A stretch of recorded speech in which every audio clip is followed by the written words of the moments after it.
So ayan mga kabayo, umagang umaga nagkagulo kami. Dahil yung ahas na to, biglang nahulog. Di ko alam kung saan galing. Ipis pang lang, nakakatakot. Ayan oh.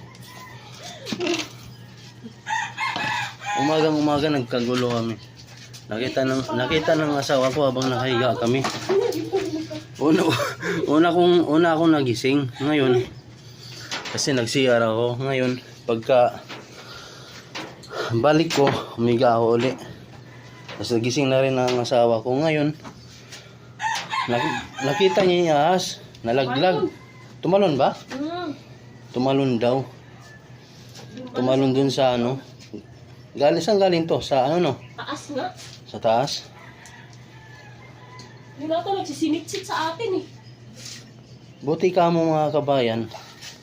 Nakahiga pa kami. Tapos yung mga bata, yung mga anak ko nasa kwarto pa sila. Tapos hanap kami ng hanap nito mga kabayan.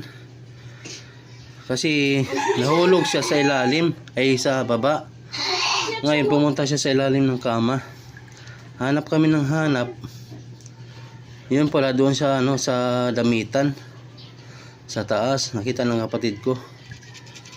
Si Carlo. Umakyat siya doon sa taas.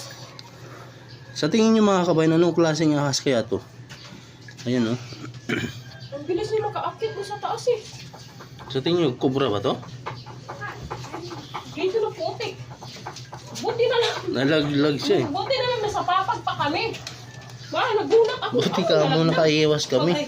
Pag ganyan ko, ahas pala. Basta po, dumiritso agad doon sa ilalim ng papag namin. Siguro sa tindi ng init ng mga kabayan, kaya gumapang sila kung saan saan, tas nagawin ng bahay.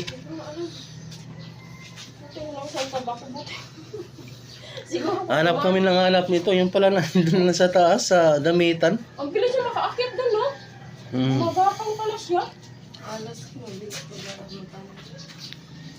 Ang ulo, bilis niya makagapang.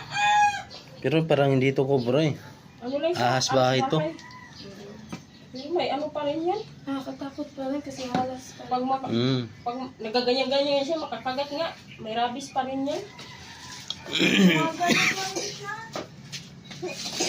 Gulat talaga ako. Si Gio tulog pa rin. Agad di intay. Ay, sabi ko.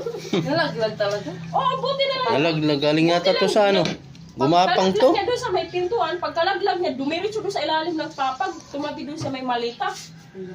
Galing to sa ano. Kami inakyat. Kasi Sa ganyan-ganyan siya pataas. diyan sa likod yan. Tapos gumapang sa bahay. Ang bilis nakaakyat to.